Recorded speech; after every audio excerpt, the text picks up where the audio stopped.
Hello everyone! Welcome back to my channel, Ramir Boulder. Let's dive in and see what happened.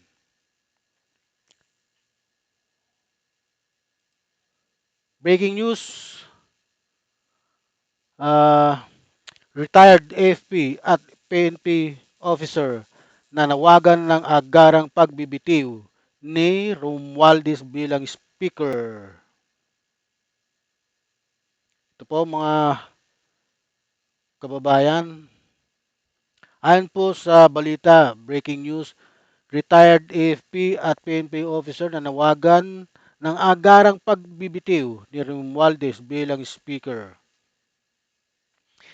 Sa isang FB post ni Senator Ronald Bato de la Rosa, naglabas ng bukas na liham ang grupo ng mga retiradong opisyal ng AFP at PNP kasabay ng ilang miyembro ng UP, Vanguard at mga nag-aalalang mamamayan kung saan mariin nilang hiniling ang agarang pagbibitiw ni House Speaker at Leyte 1st District Representative Martin Romualdez.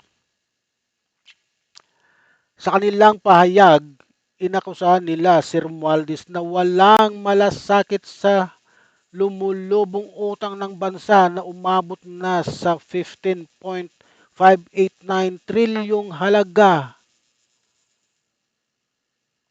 trilyong peso hanggang Agosto 2024.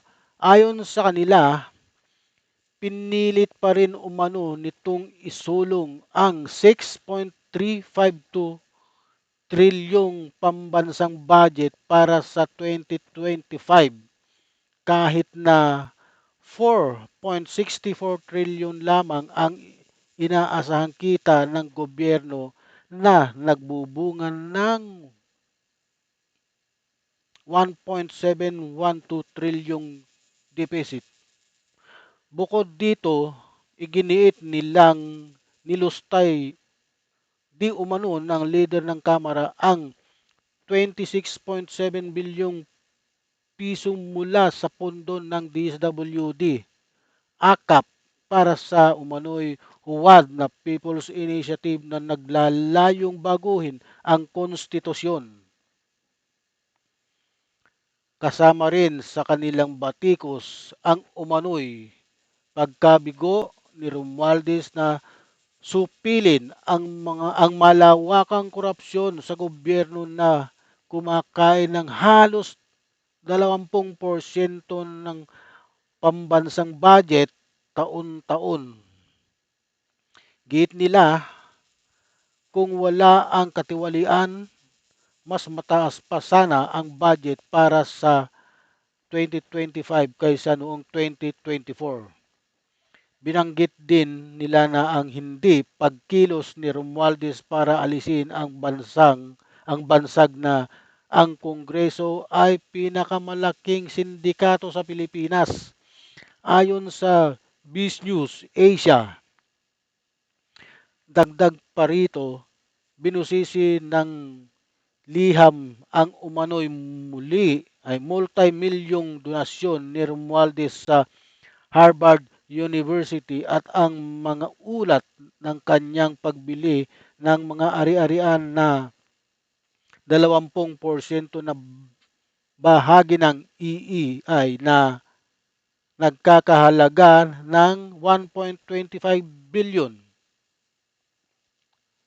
Giit ng grupo, malinaw na sa ilalim ng kanyang pamumuno sa Kamara, nagamit ang buwis ng taong bayan na para bang personal na pondo ng iilang nasa kapangyarihan. Batay sa mga ito, panahon na para bumaba ka sa pwesto, mayroon na mariing ngayon na mariing pahayag ng mga lumagda sa liham. Ito na nga po, pinapababa na po sa kanyang pwesto, pinagbibitiw si Romualdez bilang speaker.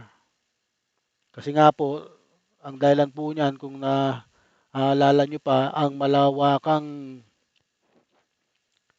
anomalya sa mga proyekto ng pamahalaan, yung mga flood control project, mga ghost project na kagagawan ng mga DPWH engineer, kasabwat ang ating mga mambabatas, kasabwat ang mga congressman at mga senador